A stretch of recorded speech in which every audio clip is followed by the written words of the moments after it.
Hola, bienvenidos a mi canal. Yo soy Alberto Vargas. Qué lindo mi t-shirt que me regaló un buen amigo ahora en mi viaje a Nueva York. Gracias a Wilmy por el t-shirt del próximo presidente de Estados Unidos, su foto que se tomó en la cárcel de Georgia cuando fue a hacer de su conocimiento los cargos que pesan sobre él, Donald Trump, que va a gobernar del 20 de enero del 2020 hasta el 20 de enero de 2029, 2025, 2029, Estados Unidos, si Dios lo permite. Y ojalá y que todo salga bien para todo el mundo en Estados Unidos. Ahora tuve la oportunidad post-electoral de hablar con mucha gente. Como yo tomo muchos Uber y me sale gente de diferentes culturas, tú tienes la oportunidad de escuchar al dominicano, al guatemalteco o al venezolano hablarte de estas cosas. Ojo, yo casi nunca pongo temas de conversación. Por lo general es gente que te monta en su carro, te saluda, te pregunta dónde eres y por ahí comienza la conversación, es lo que me pasa casi siempre. Excepto con los gringos, que no son muy proclives a hablar mucho, pero me ha tocado uno que otro gringo, yo en mi precario inglés, comunicarme con ellos. Ciertamente, gran parte de la población latina sintió en estos 4 años de Biden una baja en su calidad de vida en Estados Unidos. No solamente el aplastamiento a impuestos de parte del gobierno federal, sino también el encarecimiento de las cosas cotidianas, desde los servicios básicos hasta comprarte un tomate o una naranja. Bromeaba yo con un amigo que la inflación ha afectado tanto en estos últimos 4 años en Estados Unidos que las pizzas que estaban a 99 y duraron décadas haciendo los slices de pizza a 99 centavos en la ciudad de Nueva York, que te lo encuentras en cualquier esquina, ahora cuestan 1,50. Estamos hablando de un aumento de más de un 50% respecto al precio que tenía antes de la pandemia y de la elección del 2020. La última vez que yo comí de esa pizza hace ya unos cuantos años. Esa pizza cae como bomba, pero es buena para cuando andas borracho a medianoche en la ciudad de Nueva York. Así que desen la oportunidad de hablar con cualquier gente y gracias a Wilmy por el regalo.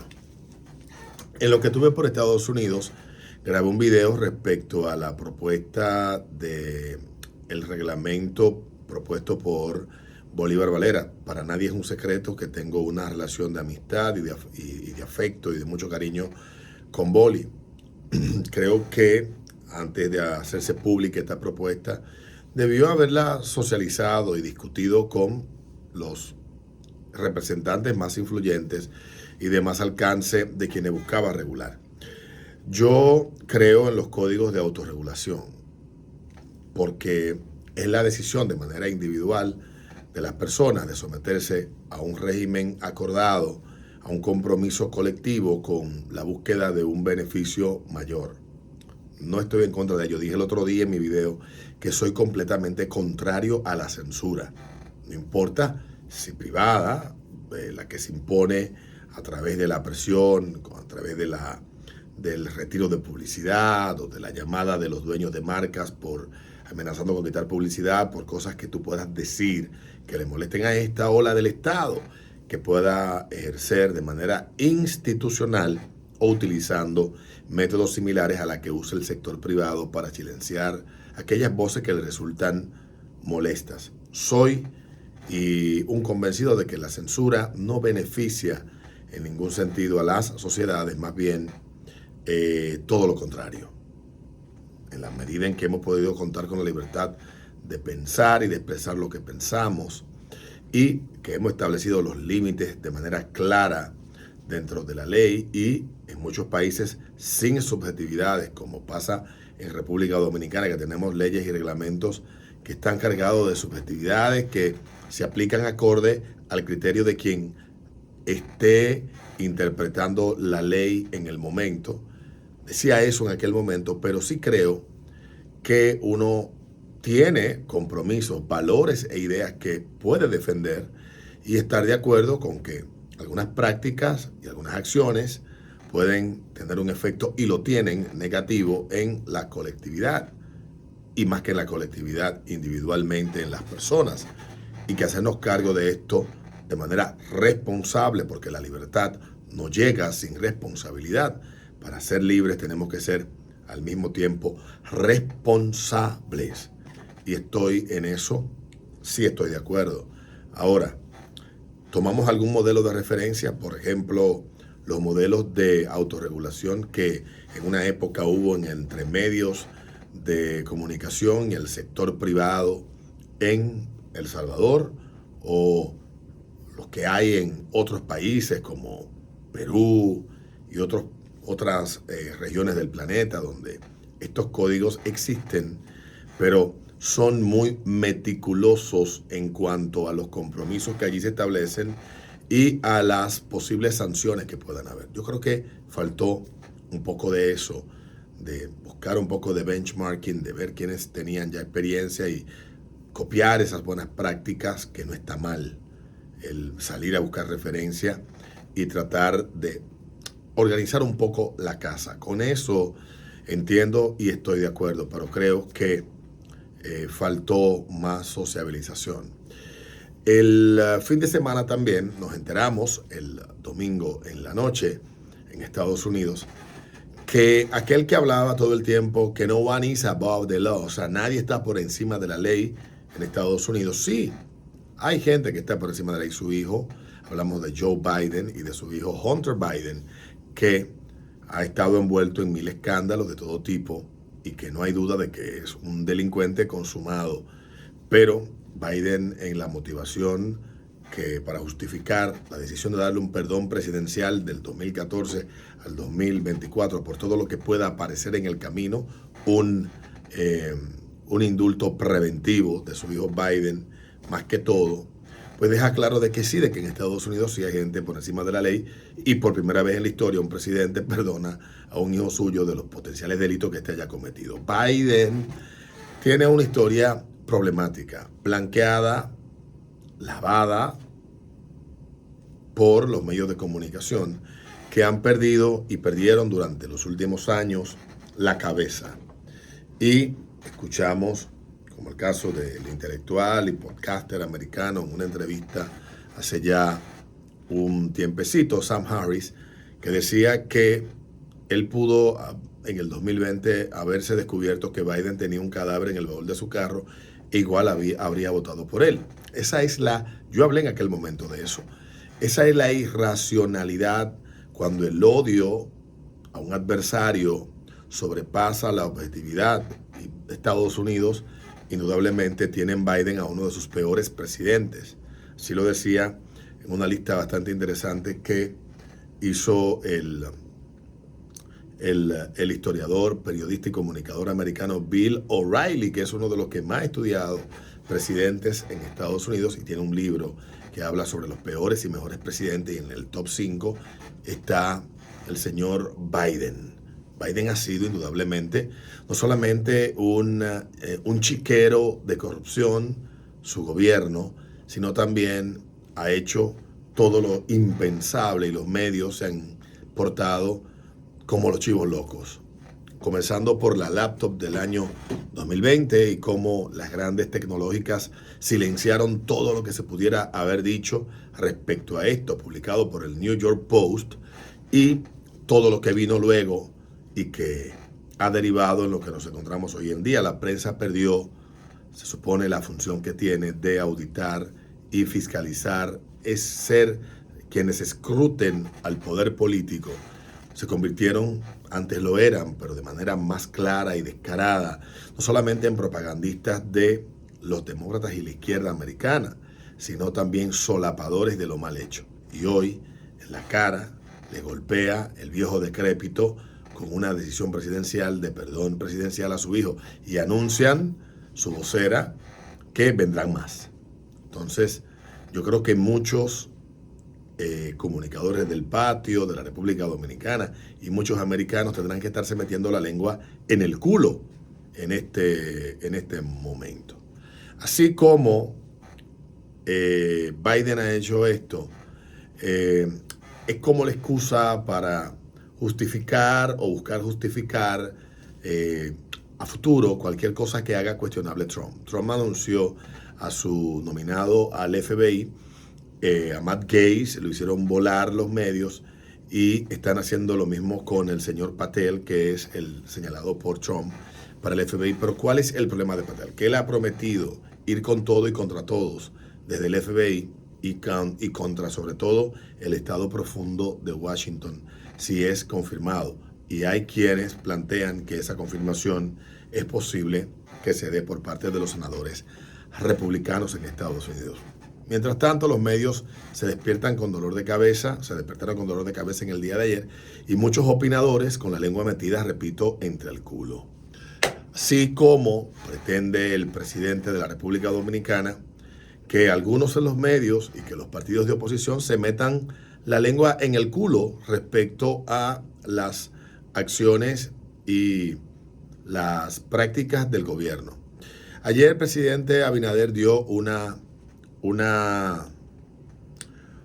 semanal. Luis Abinader semanal, en su programa semanal en el Palacio, habló del tema que estaba caliente. Uno de los temas fue el tema del bono navideño de los 1.500 pesos y el colapso de la plataforma, que no fue que colapsó, sino que la sacaron de línea porque en las primeras pruebas que se hicieron, pues no salió muy bien. Olga Reyes, que es Rosbar, como se llame la señora Reyes, me lo tengo por acá, que hizo un resumen. Gloria Reyes, yo siempre le digo Olga.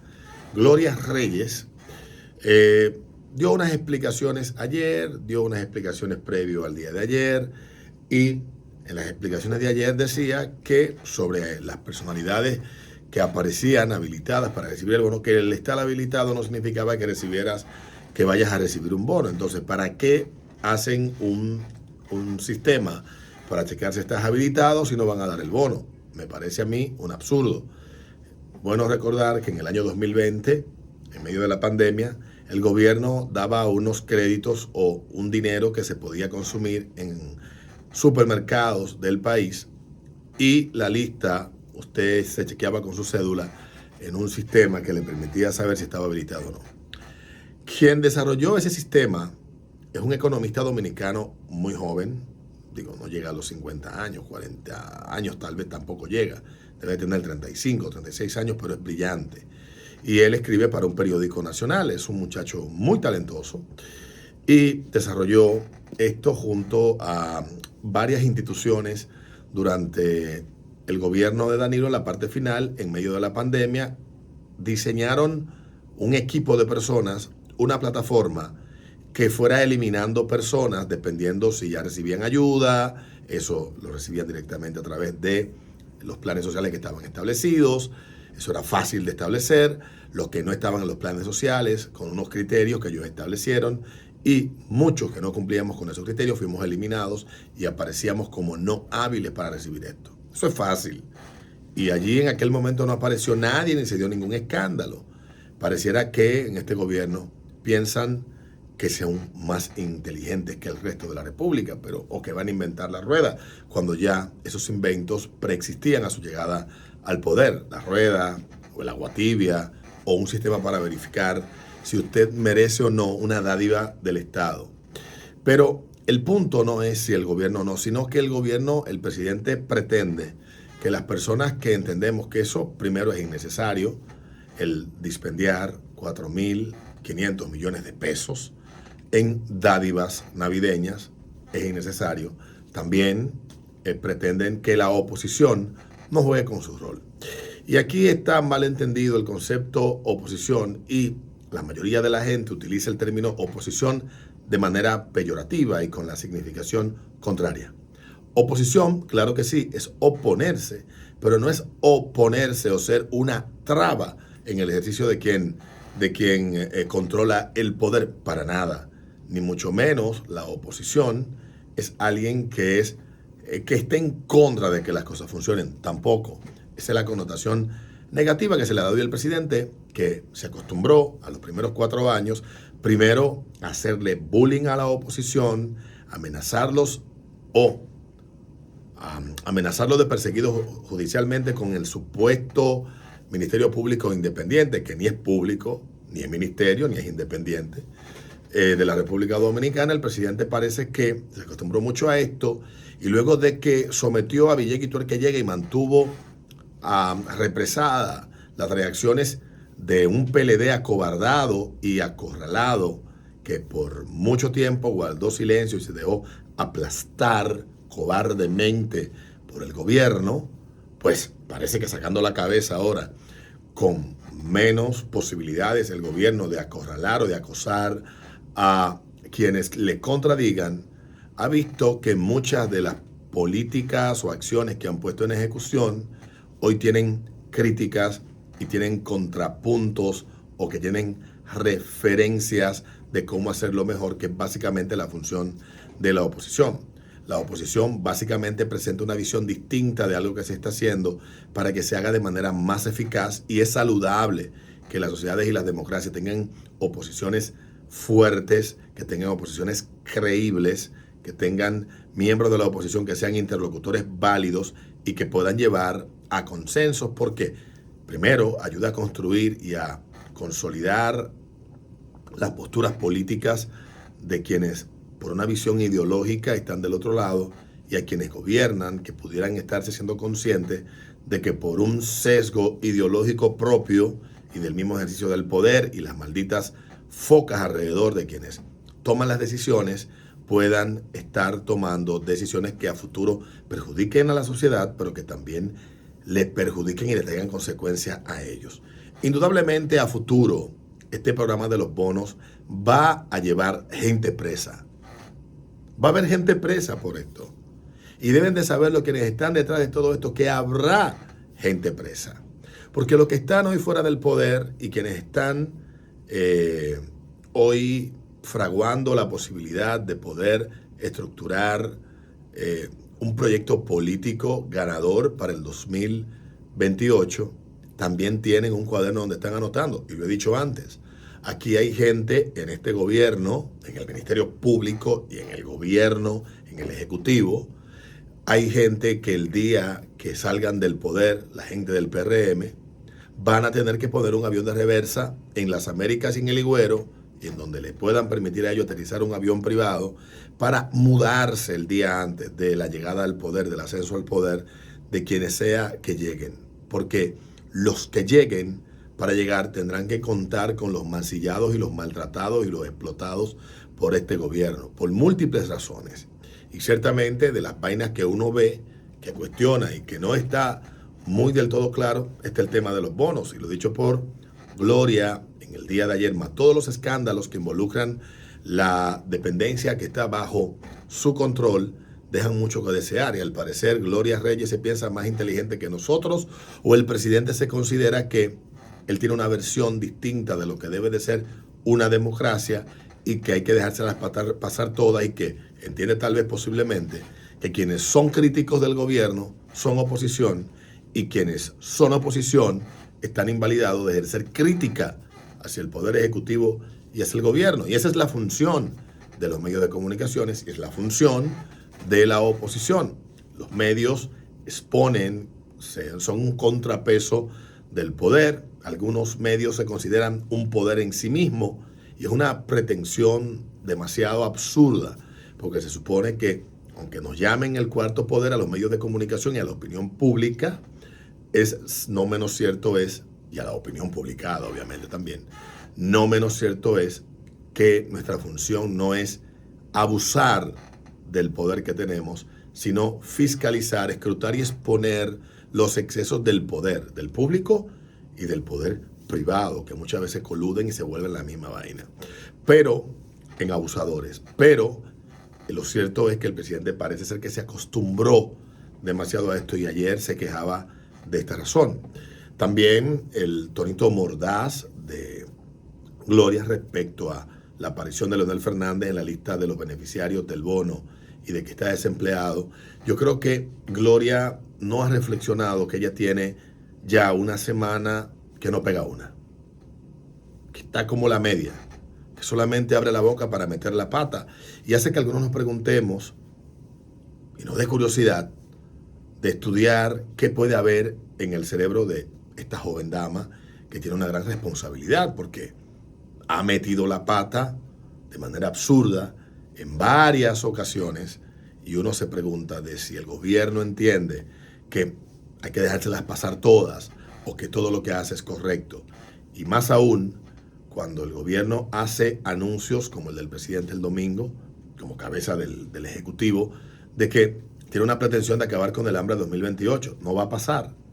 O anunciar ayer una nueva obra que, sumada a la de los Alcarrizos y a la de Santiago, el teleférico, yo no me opongo a las obras de infraestructura, pero entiendo que el gobierno debe de completar los ciclos de obras pendientes que tiene antes de llenarnos la cabeza con obras futuras que por ahora, por el momento, no se le ve una utilidad, pero vamos a decir que no se le vea, pero que a futuro sí la tenga y que sea el momento de construirlas ahora. Pero ciertamente tenemos ya extendida 2 fechas pasadas que nunca se cumplieron para la inauguración de la línea 12 del metro de Santo Domingo hacia los Alcarrizos y la frustración que ha generado en parte de la población de Santiago y en parte de la población de los Alcarrizos 2 obras que no le son del todo útil por el momento y la posposición también de la entrega de obras en la ciudad de Santiago. El gobierno tiene que entregar las malditas obras que ha terminado, definitivamente. Así que la oposición tiene que hacer su trabajo, pero también hay que decir la verdad. No es que la oposición ha sido del todo certera. Hay muchas torpezas, estupideces puestas en ejecución por parte de gente que uno entiende que tiene muchísima experiencia, pero que también muchas veces solamente abre la boca para meter la pata desde la oposición. Nos vemos en un próximo video.